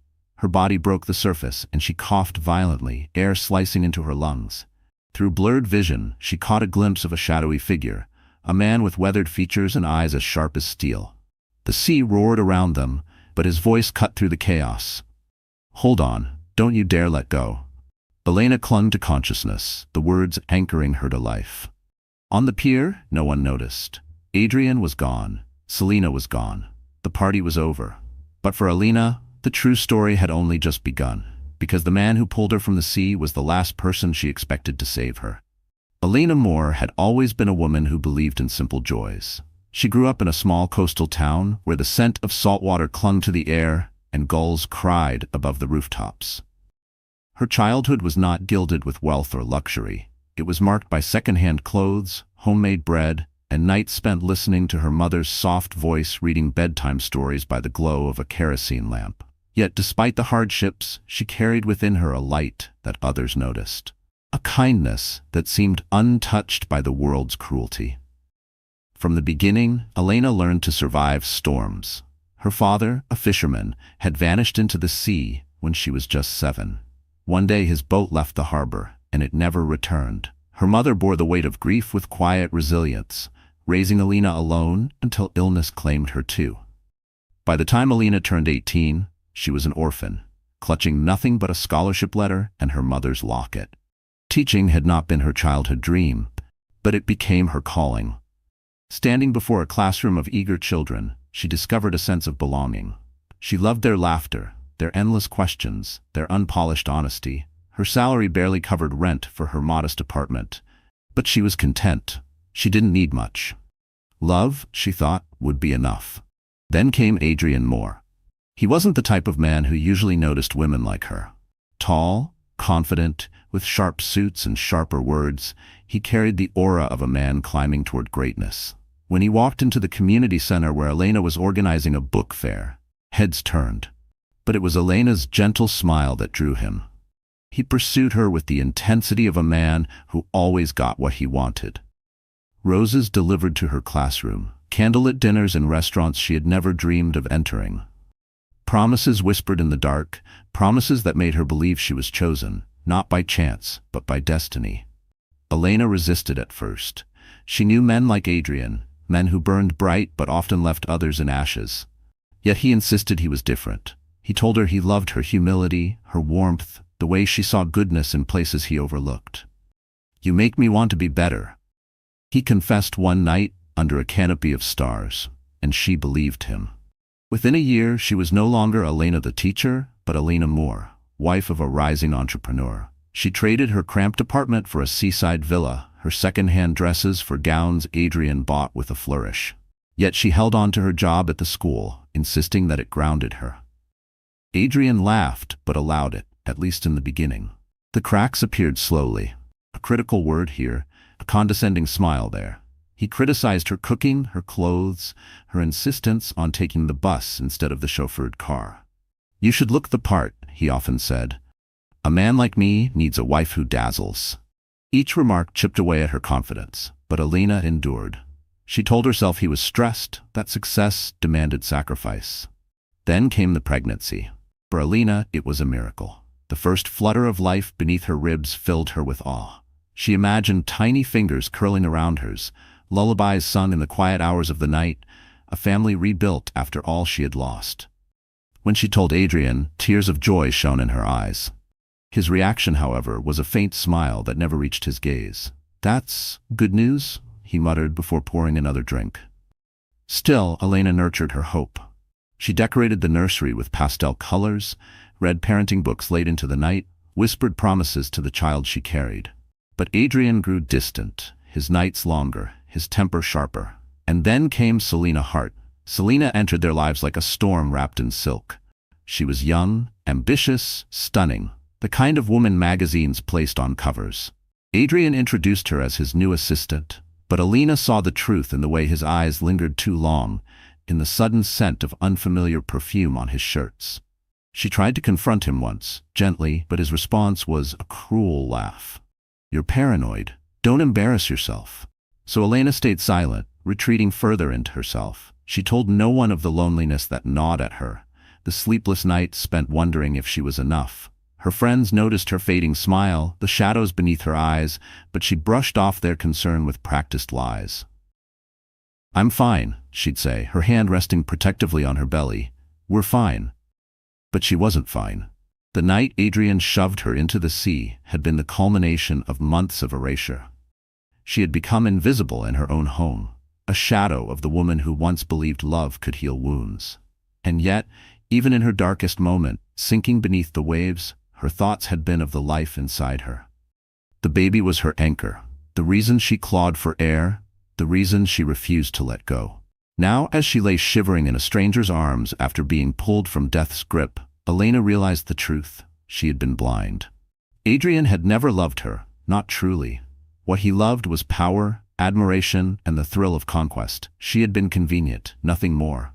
And Selena, the glittering bracelet on her wrist, was proof that Adrian's loyalty could be bought with jewels. Tears burned Elena's eyes, but they were not the tears of weakness. They were the ashes of illusions, the final pieces of a life she would no longer cling to. Something inside her had shifted, subtle but irreversible. The teacher who once endured cruelty and silence was gone. What remained was a mother, a survivor, a woman who would no longer beg for scraps of love. The man who saved her tightened his grip, dragging her onto the deck of a small fishing vessel. His weathered face loomed above hers, lined with years of hardship, eyes unyielding. She coughed, water streaming from her lips, and whispered the only question that mattered. "Why? Why would you save me?" His reply was a low rumble, steady as the tide. "Because your life isn't meant to end here, Elena. You have a storm to unleash." Her heart lurched. She didn't yet understand who this man was or what fate had woven between them. But in that moment, she knew one thing with absolute certainty. She would not return to Adrian's house, not as a broken wife. Because her story was no longer about survival, it was about awakening. The world seemed divided into two realms that night: the glittering, perfumed halls of Adrian Moore's estate and the brutal, salt-stained vastness of the sea. On one side, chandeliers blazed with golden light, casting a glow over marble floors and mirrored walls. Guests drifted between tables draped in silk, sipping champagne worth more than an average family's monthly rent. Violins sang a melody that rose and fell with practiced elegance, masking the sharp whispers of gossip that always followed men like Adrian. His gala was the talk of the season, a celebration of his latest business deal, a maritime contract that promised him dominance in the shipping industry. The centerpiece of the night was not the contract, nor even Adrian himself. It was Selena Hart. She moved through the ballroom in a crimson gown that clung to her like a second skin, her wrist flashing with the diamond bracelet Adrian had gifted her. Every glance, every smirk from the crowd confirmed what she already knew. She was no longer just his assistant. She was his prize. Yet beneath the surface elegance, tension simmered. Some noticed Elena's absence from the gala. Others whispered that Adrian's marriage was crumbling, though few dared say it aloud. In the world of power and money, appearances mattered more than vows. Adrian, flushed with pride, pretended not to notice. He raised his glass, toasted his own success, and pressed a possessive hand against Selena's back as if branding her as his new emblem of victory. Far from the glowing chandeliers, the other realm was raw, merciless. The sea stretched endlessly, a 10,000 square kilometer wilderness of darkness and foam. The wind howled with a feral voice, salt spray slapping against the wooden hull of the fishing vessel where Elena now lay shivering beneath a coarse blanket. The man who had saved her, his name still unknown, moved with the quiet assurance of someone long married to the ocean. He adjusted the nets, secured ropes against the gale, then crouched beside her. His face was weathered by sun and storm, his hands calloused from decades of labor. "You need warmth," he said simply, draping an oilskin coat over her trembling shoulders. Elena's teeth chattered, but her eyes burned with a clarity she hadn't felt in months. The estate she had left behind, the mansion with its glittering lights, now seemed like a mirage. Here, amid the endless roar of waves, she felt stripped of illusions. Every cruel word Adrian had spoken, every humiliating glance Selena had thrown, fell away into insignificance compared to the fight for breath, the raw truth of survival. The boat pitched violently, throwing spray across the deck. Alina clutched the rail, her stomach lurching. "Why? Why were you there?" she managed to ask. The man studied her, his expression unreadable. "Because some debts cannot be ignored. You'll understand soon enough." His words unsettled her, sparking questions she was too weak to voice. Exhaustion dragged her eyelids heavy, but in the back of her mind a storm of emotions raged. Grief, betrayal, fury, and somewhere deep within, a flicker of resolve. Back at the mansion, the gala reached its peak. Adrian stood on the balcony overlooking the sea, Selena beside him, her laughter cutting through the night air. Fireworks exploded overhead, painting the sky in red and gold. The guests cheered, oblivious to the darkness lurking beneath the spectacle. To them, Adrian was untouchable, a man who bent the world to his will.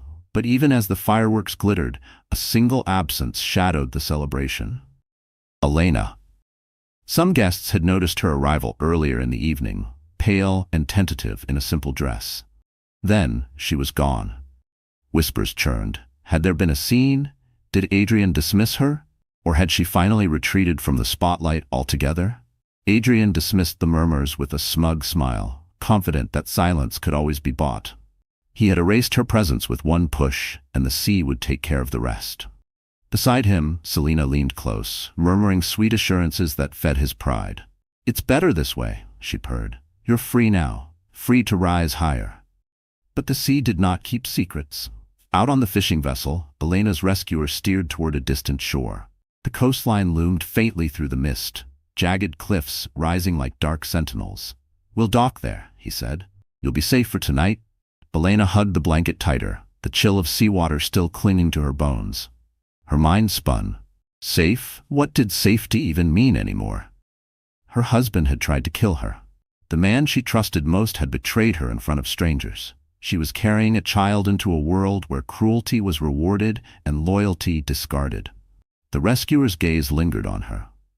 "You've been through hell," he said quietly, "but sometimes hell is where you find out who you truly are." His words struck something deep within her. She thought of her students, the way she had always told them that courage wasn't the absence of fear, but the choice to keep going despite it. Could she live by those words now? Could she rise when Adrian wanted her erased? As the boat scraped against the dock, Elena stood shakily, her legs unsteady. The man offered his arm, steadying her. For a moment, their eyes locked. There was recognition there, though she couldn't place it. An unspoken connection that made her chest tighten. "You don't know me yet," he said softly, almost to himself. "But you will, and when you do, you'll understand why saving you was the only choice." Elena stepped onto the dock, her feet pressing into solid ground once more. The sea thundered behind her, relentless, eternal. But she no longer felt like its victim. For the first time since Adrian's hand shoved her into the abyss, she felt a spark of defiance. She was not gone. She was not erased. And somewhere in the mansion, glittering across the waves, Adrian Moore was celebrating too soon. Because the woman he thought the sea had claimed was already walking toward a destiny he could never control. Adrian Moore had always considered himself a man destined for greatness. In his mind, success was not earned through patience or compassion, but seized with boldness, cunning, and a willingness to discard anything or anyone that slowed him down. That belief had carried him from the son of a bankrupt merchant to the owner of a flourishing shipping company, a man whose name appeared in financial magazines and whose parties filled the society pages. To the outside world, he was a rising star, but those who looked closely saw the cracks. Behind his polished smile was an insatiable hunger, a need to prove that he was more than the failures of his past. Every deal he struck, every gala he hosted, every expensive gift he paraded was less about wealth and more about vengeance. Vengeance against a world that once dismissed him as nothing. Selena Hart understood that hunger better than anyone. She had recognized it the moment she stepped into his office, balancing charm with ambition. Her resume was thin, her experience modest, but her beauty and wit made her unforgettable. Adrian had hired her within minutes, not because of her skills, but because of the way she looked at him. Not with respect, but with hunger that matched his own. At first, Selena played her role carefully. She fetched coffee, typed reports, and sat quietly in meetings, her presence a subtle perfume in the air. But when Adrian's gaze lingered on her a moment too long, she seized the opening. A laugh at his jokes, a brush of her hand against his arm, a whisper that fed his ego. Within weeks, she had transitioned from assistant to confidante. Within months, she was the shadow at his side in every private dinner, every late-night strategy session. Adrian told himself he deserved her. Elena was plain, fragile, weighed down by sentiment and morality. Selena was fire, ambitious, unapologetic, willing to push boundaries. She didn't scold him for overspending or question his endless schemes. She applauded them. And when she leaned close, her lips painted crimson, she told him exactly what he wanted to hear. You were meant for more. With me, you'll get it. But Selena was no fool. She had her own ambitions, and Adrian was her ladder. She had grown up in a cramped apartment above a laundromat, watching her mother count tips and cry into tired hands. Selena swore she would never live like that. She wanted penthouses, designer gowns, a life where doors opened before she even touched the handle. Adrian was her ticket, and she would ride it as far as it could take her. Her strategy was simple: feed his pride, sharpen his greed, and demand proof of his devotion. That night at the gala, she had set her eyes on the diamond bracelet displayed in the showcase of a luxury jeweler. It would look perfect on me, she had murmured. Adrian had hesitated.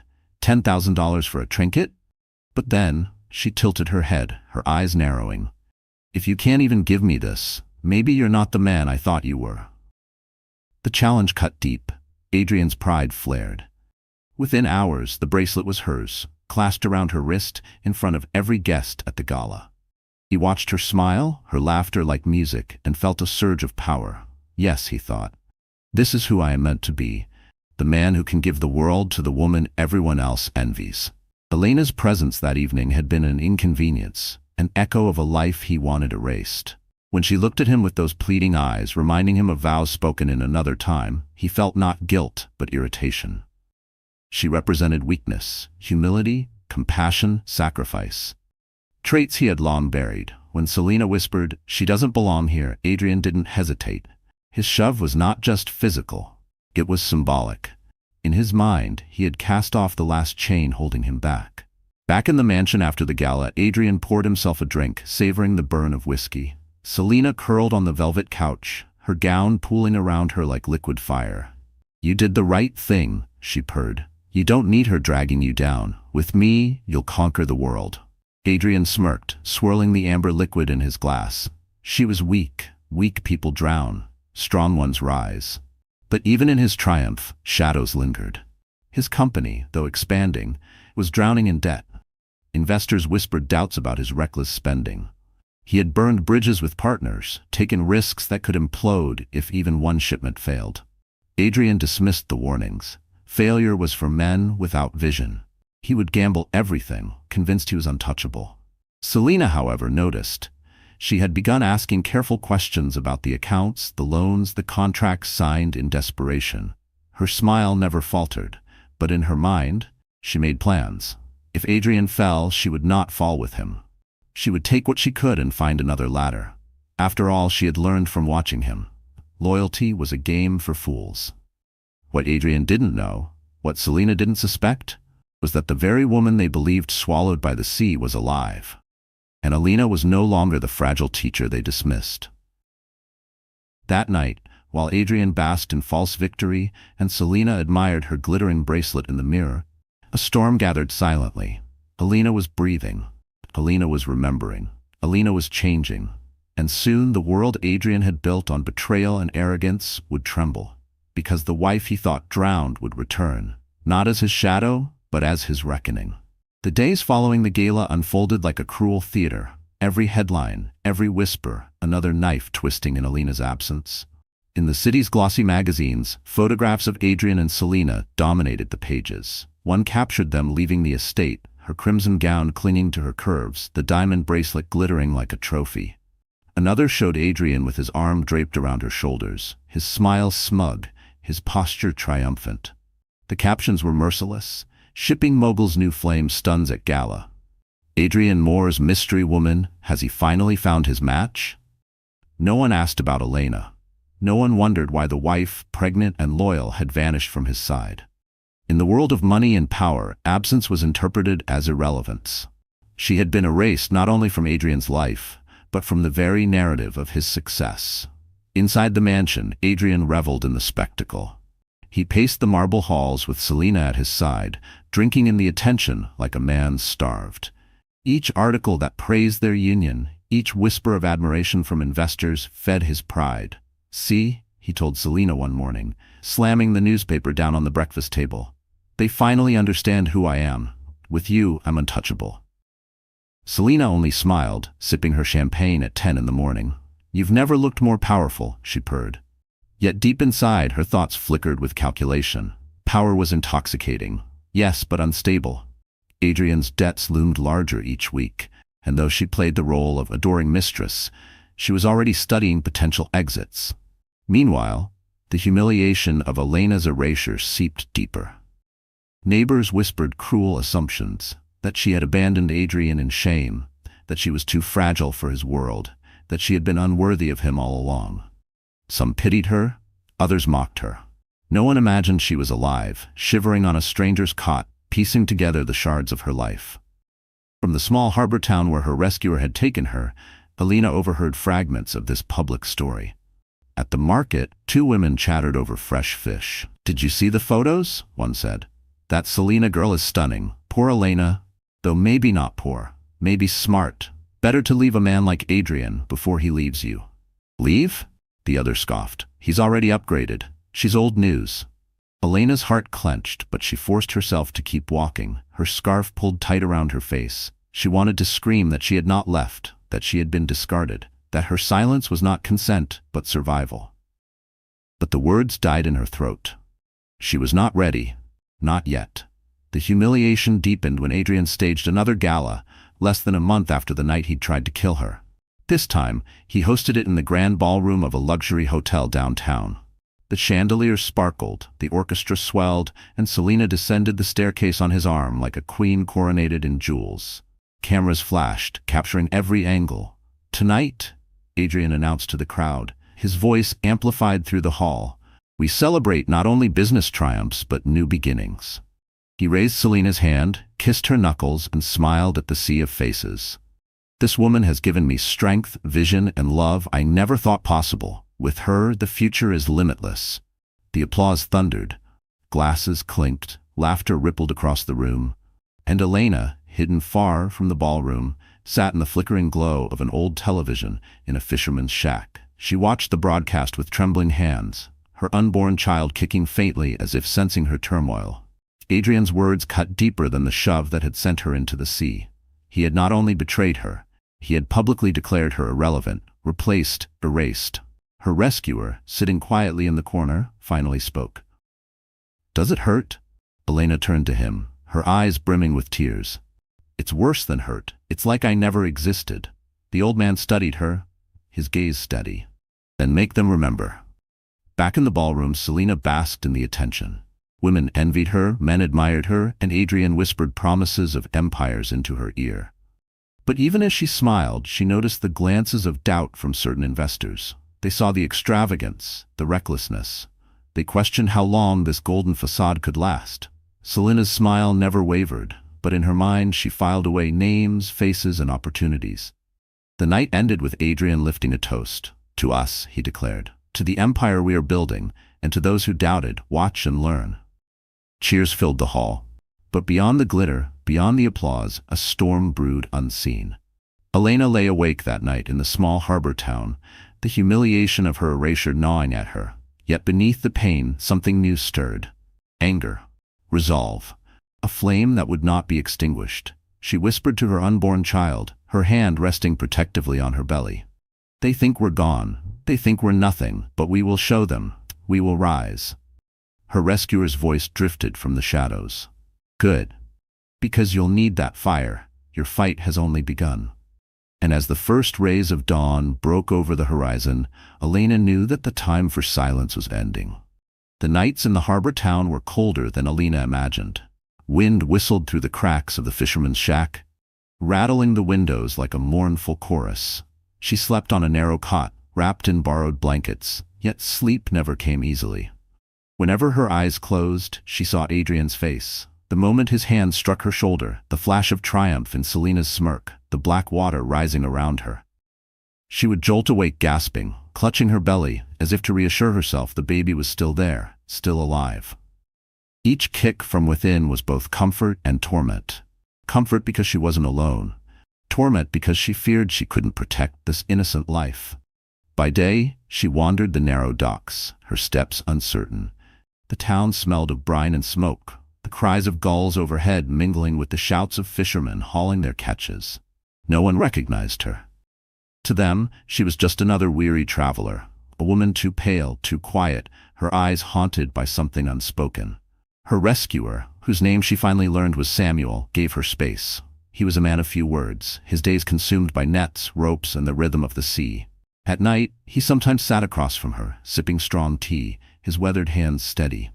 "You're safe here," he would say. But safe felt like a cruel illusion. What did safety mean when the man she once called husband was toasting his future with another woman, parading her bracelet like a crown?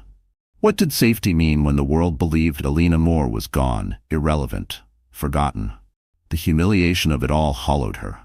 She stopped combing her hair, stopped eating more than a few bites. Her reflection in the cracked mirror frightened her. Sunken cheeks, eyes rimmed with red, lips pressed in a thin line of exhaustion. "You're disappearing," she whispered to herself one night, "just like they wanted." Samuel noticed. "You can't wither away," he said gruffly, sliding a plate of bread and fish toward her. "You carry two lives now.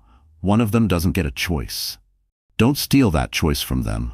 Elena stared at the plate, her throat tight. She wanted to tell him she had no strength left, that the weight of betrayal crushed her. But when her hand brushed against her belly and felt the flutter of movement, she forced herself to eat. Every bite tasted like ash, but she swallowed, not for herself, but for the child. Still, despair shadowed her. One evening, unable to bear the walls of the shack, she walked to the cliffside. The ocean stretched endless before her, the same ocean that had nearly claimed her. She stood at the edge, the wind tearing at her dress, her hair whipping wildly. A terrible thought whispered. If I stepped forward, it would all be over. The pain, the humiliation, the loneliness. Her heart pounded. The baby shifted inside her, a small but insistent reminder. She placed both hands over her belly, tears streaming down her face. "I don't know if I can do this," she confessed to the night. "I don't know if I'm strong enough." Behind her, footsteps crunched on the gravel. Samuel's voice was calm, but firm. "If you fall, he wins. If you live, you fight. Which do you choose?" Elena turned, her face streaked with tears. "I don't know how to fight." "You'll learn," Samuel said simply. "The world has already tried to drown you. You're still here. That means something." His words echoed in her, but the weight of despair still clung. She returned to the shack, collapsed onto the cot, and curled into herself. For hours she lay motionless, listening to the wind howl, trying to remember the sound of her own laughter. The days blurred. Time became a fog. She avoided the market, avoided the townsfolk, afraid someone might recognize her. Shame gnawed at her, shame for surviving when the world believed she was gone, shame for still loving fragments of the man who had betrayed her. One night, exhaustion finally dragged her into deeper sleep. She dreamed of her classroom, the children's voices bright and pure. They called her name, reaching for her. But when she reached back, the children faded, replaced by Adrian's cold smile and Selena's mocking laughter. The sea surged again, swallowing her whole. She woke screaming, drenched in sweat. Samuel rushed in, gripping her shoulders. "It's just a dream," he said firmly. But Elena shook her head, sobbing. "It's not just a dream. It's my life. I lost everything. I am nothing." Samuel's expression hardened. "You are not nothing. You are still breathing, still carrying life. That alone makes you everything." His words broke something inside her, releasing tears she had held back for weeks. She cried until her body trembled, until there was nothing left but exhaustion. Samuel stayed beside her, silent, steady, his presence an anchor. When the storm of grief passed, Elena lay staring at the ceiling. For the first time she realized she had reached the bottom. There was nowhere lower to fall. And in that bleak truth, a fragile seed of strength took root. She whispered into the darkness, more to herself than to Samuel. If I am still here, maybe it's for a reason. Her rescuer nodded once, as if he had been waiting to hear those words. And in that moment, something shifted. The despair that had consumed her did not vanish, but it cracked, allowing a sliver of resolve to seep through. Because sometimes, rock bottom isn't the end, it's the foundation for something greater. The storm had passed, leaving the harbor drenched in silver moonlight. The sea, restless just hours ago, now breathed quietly against the rocks. Helena sat on the dock, her hands cradling her belly, her thoughts heavier than the tide. She had spoken the words aloud. If I am still here, maybe it's for a reason. But she still did not know what that reason was. Samuel approached silently, his boots thudding against the wood. He carried a bundle under his arm, wrapped in oilcloth. Without a word, he lowered himself beside her. For a long while, they sat in silence, listening to the sea. Finally, Samuel unwrapped the bundle. Inside was a leather-bound ledger, weathered and cracked by years of use. He flipped it open, the pages filled with names, numbers, and signatures. "Do you know what this is?" he asked. Helena shook her head. "It's a record," Samuel said. "A record of ships, contracts, families tied to the ocean. Your family is in here." Helena frowned, confused. "My family? That can't be. I don't have one. My father was a fisherman who drowned. My mother, she died when I was young. There's no one else." Samuel's eyes, sharp and steady, pierced through her disbelief. "That's what you were told. But the truth is different. Your father was not just a fisherman. He was Richard Moore's son." The name struck her like lightning. Adrian's grandfather. The patriarch of Moore shipping. The man whispered about in business circles as ruthless, brilliant, untouchable. Helena shook her head violently. "No, that's impossible. If it were true, I would have known." Samuel turned another page, revealing a faded photograph tucked into the ledger. In it, a young man with familiar eyes, her eyes, stood proudly beside a ship. Beside him, a stern older man, Richard Moore. And in the corner of the photo, scrawled in ink, were names. Her father's name, her mother's. Her breath caught. She reached out with trembling fingers, brushing the photograph as though it might vanish. This can't be real." "It is," Samuel said firmly. "Your father walked away from the Moore Empire. He wanted a different life, love instead of power. He married your mother against Richard's wishes. They lived quietly, hoping to escape the weight of that name. But tragedy found them anyway. And when they died, you were left in the shadows. No one told you who you were." Helena's pulse thundered in her ears. She thought of all the years she had struggled, believing herself ordinary, insignificant. She thought of Adrian, mocking her for being weak, for being nothing. And now this man was telling her she was a Moore by blood? Tears blurred her vision. Why are you telling me this now?" Samuel hesitated, his jaw tightening. Then he met her gaze. "Because I am Richard Moore." The world tilted. Helena stared at him, her mind reeling. The weathered fisherman, the man who had pulled her from the sea, was none other than the patriarch himself? She laughed, a broken sound, shaking her head. "No, Richard Moore is a titan, a billionaire, a man who lives in penthouses and boardrooms. You're just an old man who's seen too much," he finished for her. His eyes were not angry but filled with something else, weariness, regret. "I built an empire, Helena, ships, ports, contracts that span the globe. But in the end, I lost my family. My son walked away from me. I never forgave him. And then he died before I could make it right. For years, I told myself it was his fault, not mine, until I found you." Helena's heart pounded. "Why save me?" she whispered. "Because blood recognizes blood," Richard said quietly. "When I saw you fall, I knew. The way you fought against the sea, the fire in your eyes, it was him, my son, and I could not let the ocean take you too." Her body trembled as the truth sank in. She was not a powerless teacher abandoned by fate. She was the heir to a dynasty Adrian had clawed his way into by marriage. All along, Adrian had mocked her, belittled her, even tried to kill her, never realizing she carried the very bloodline he worshipped. Anger surged, burning away the last remnants of despair.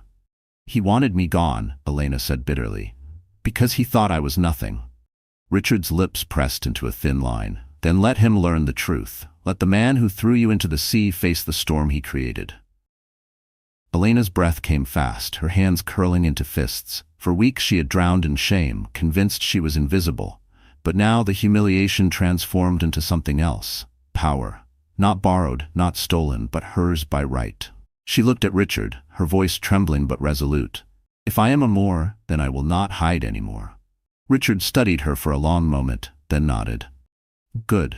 Because the empire you thought belonged to Adrian, it was never his, it's yours.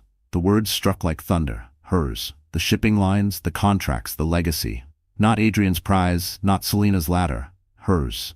The sea crashed against the dock, spraying cold mist into the air. Helena closed her eyes, inhaling deeply.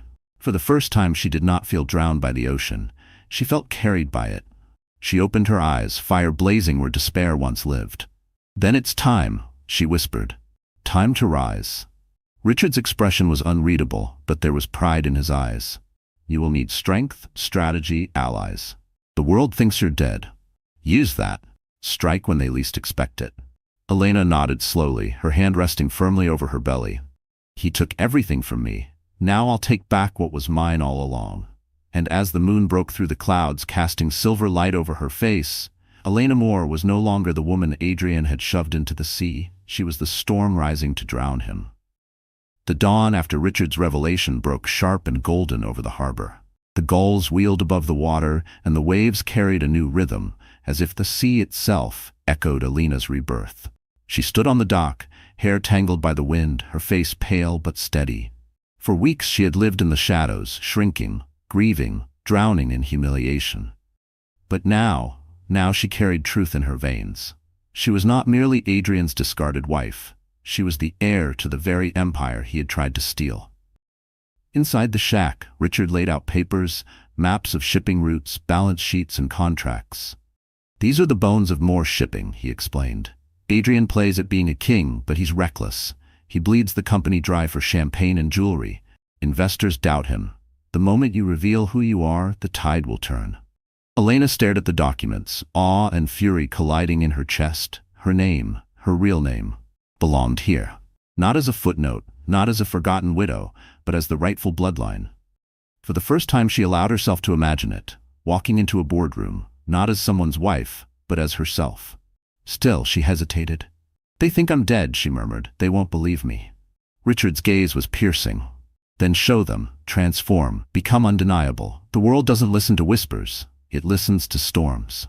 That morning marked the beginning of her metamorphosis. Richard called in allies, old captains, lawyers, discreet stylists. They arrived one by one, each sworn to secrecy, each loyal to the Moore name. Elena, once a schoolteacher in modest dresses, was refashioned. Her hair, once tangled by salt water, was cut and styled into sleek waves. Her wardrobe shifted from simple cotton to tailored power, silk blouses, fitted suits, gowns that shimmered like liquid midnight. But the true transformation was not in fabric or hairstyle. It was in her eyes. Gone was the soft, uncertain gaze of a woman begging for scraps of affection. In its place burned steel, focused, relentless, ready. At first she stumbled. Speaking with lawyers felt alien. Financial reports made her dizzy.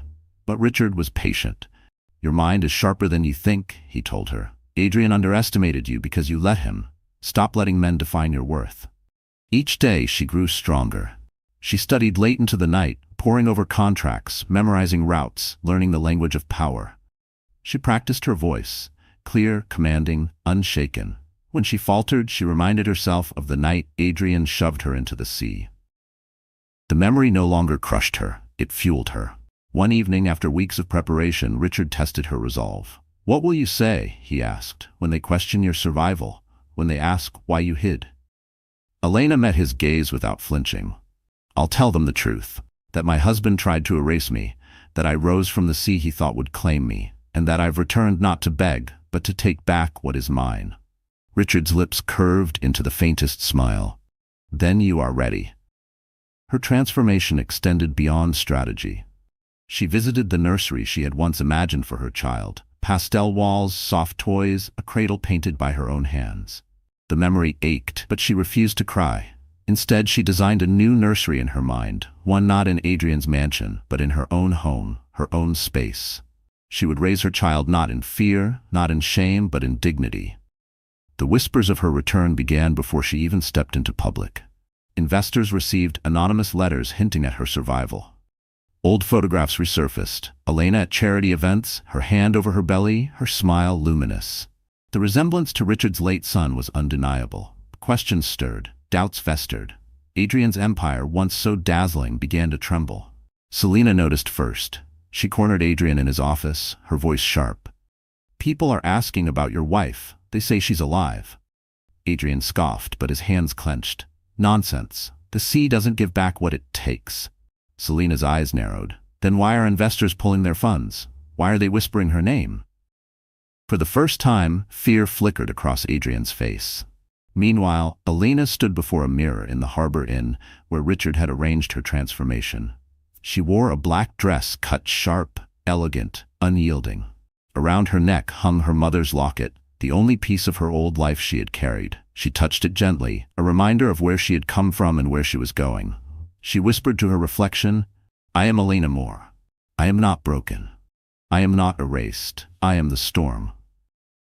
That night, Richard brought her to the private dock where a sleek yacht waited. "Tomorrow," he said, "there's a shareholders' meeting. Adrian will be there, Selena at his side, believing he owns the room. You will walk in and everything will change." Elena inhaled deeply, the salt air filling her lungs. The waves crashed against the hull, a rhythm that now felt like an anthem. She thought of the girl she had been, the orphan, the teacher, the wife who endured cruelty in silence. That girl had died in the sea. What emerged was something new, something unshakable. She boarded the yacht, her heels clicking against the deck. Richard followed, his eyes glinting with pride and something else, relief. Perhaps, finally, he was mending the wound left by his son's death.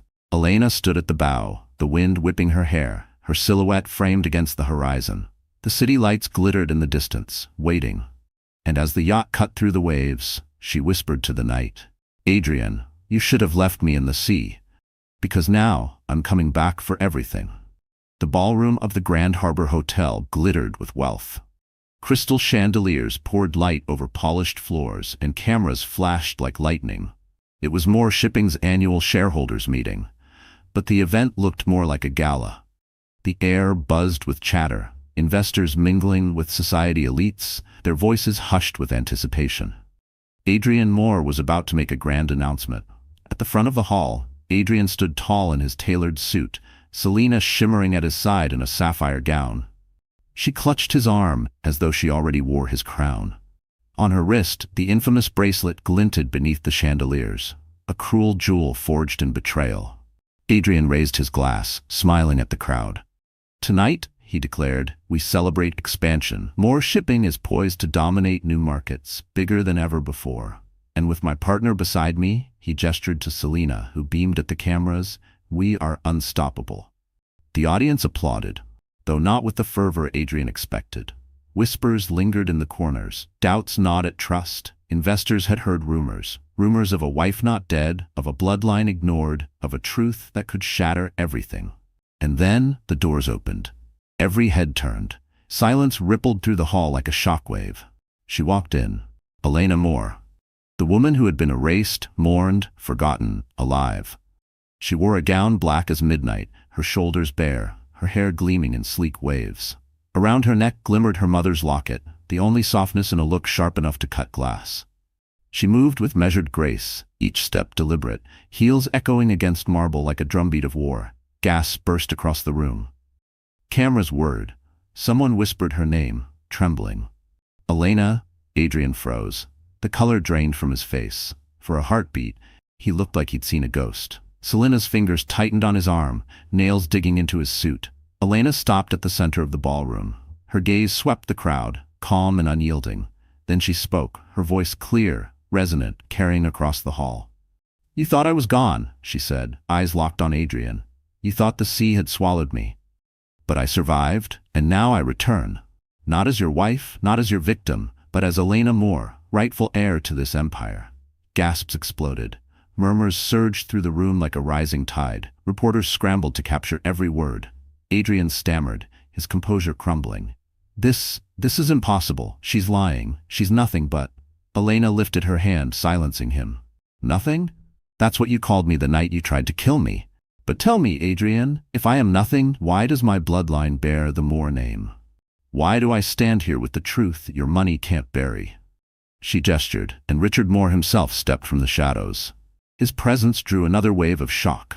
The patriarch, long absent from public view, walked to Elena's side, his hand resting on her shoulder with unmistakable pride. "She is my granddaughter," Richard announced, his voice a thunderclap.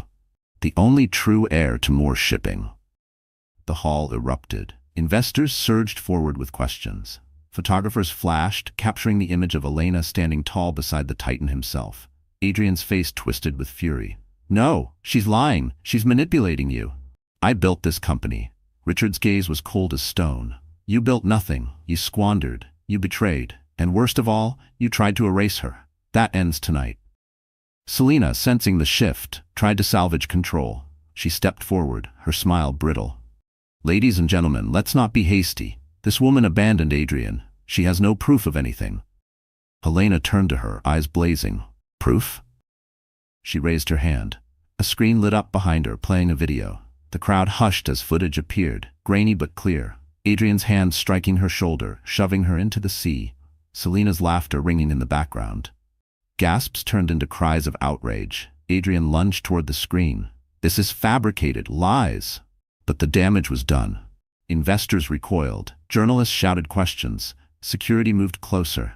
Selena's grip on Adrian's arm slackened, her eyes darting like a cornered animal. Elena stood unshaken. "You thought humiliation would break me. You thought silence would bury me. But tonight I bury you with the truth." The applause began, not polite, not tentative, but thunderous. Investors cheered, journalists clapped, the crowd rising in a wave of support. For the first time, Adrian was not the star of the room. Elena was. Adrian's face contorted, sweat beading on his brow. He turned to Selena, desperate.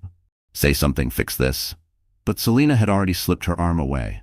Her smile was gone, her eyes cold. She whispered, just loud enough for those nearby to hear, "I don't sink with ships." And then she stepped back, leaving him alone. Adrian shouted, his voice breaking. "You'll regret this, Elena. You can't just—" Two security guards closed in. At Richard's nod, they seized Adrian by the arms.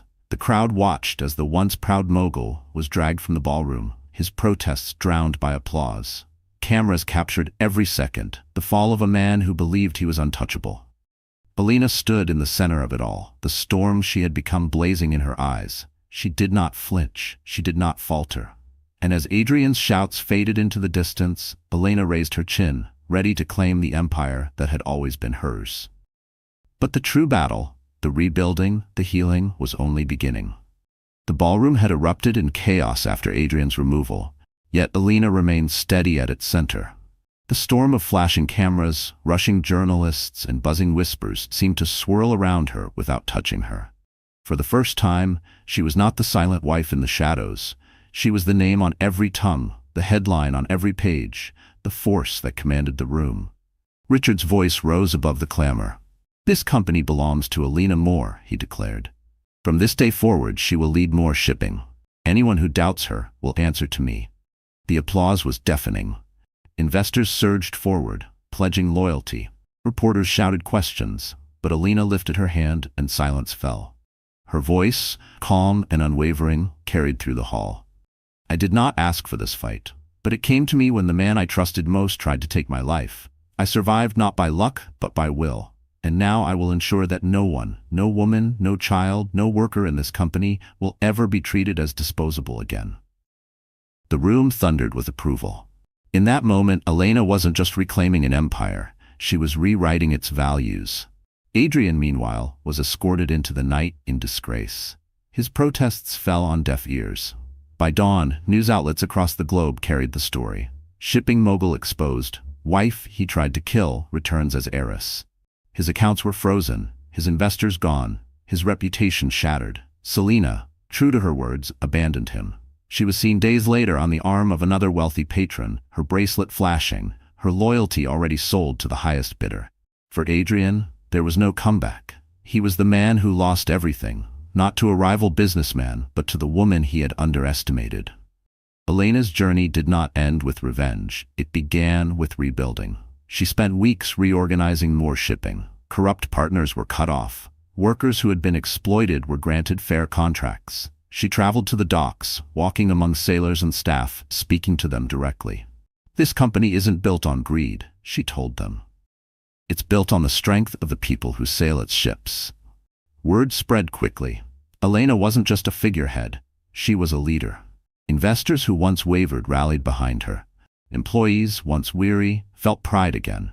The empire Adrian had tried to hollow out pulsed with new life. Yet the truest rebuilding happened in her heart. In the quiet of her new home, a villa overlooking the ocean, Elena prepared for motherhood. The nursery she had once dreamed of in Adrian's mansion came to life here. Soft blues, white curtains fluttering in the breeze, a cradle carved from oak. She decorated it with her own hands, each stroke of paint a promise to her child that their world would be different. One evening, Richard visited the nursery. He watched her adjust the blankets in the cradle, her face illuminated by the golden glow of a lamp. His voice was rough with emotion. "Your father would be proud," he said. Elena looked up, tears glistening. "I hope so. I hope I can be the kind of parent he wanted to be." Richard placed a hand on her shoulder, steady and warm. "You already are. You fought for life when everything tried to take it from you. That's strength. That's what your child will inherit." Weeks later, Elena stood on the balcony of the Moore shipping headquarters, addressing the press for the first time. The sea stretched wide behind her, the very sea that had nearly ended her. She wore a simple dress, her belly round, her presence radiant. She spoke not of Adrian, nor of Selena, but of resilience. "I was thrown into the ocean with the hope I would disappear. But women are not so easily erased. We are not ornaments, not trophies, not shadows. We are strength, we are storms, and when we rise for ourselves, for our children, and for the future." The crowd erupted, not in polite applause, but in thunderous cheers. Elena's words were quoted across the world, turning her from scandal survivor to symbol of resilience. That night, as the city lights glittered across the waves, Elena sat by the window of her villa. She felt her child kick, a gentle nudge of life within her. She smiled softly, her hand resting over her belly. "You and I," she whispered, "we survived. And now we live, not in fear, not in shadows, but in light." The ocean roared outside, but its sound no longer frightened her. It was no longer the place of her near death. It was the place of her rebirth. And so the story closed not with bitterness but with justice. Adrian lived with nothing but regret. Selena chased fleeting glitter, forever empty. But Elena walked forward with dignity, her name restored, her child safe, her future hers to command. Because in the end, the woman who had been forced into the sea did not drown. She learned to sail it. So, that's it, my wonderful friends. The story has come to an end. If you're still here with me right now, it means something in this journey has touched your heart in a special way. And maybe that's the real magic of stories like Elena's. They remind us that no matter how deep the darkness, there's always a way back into the light.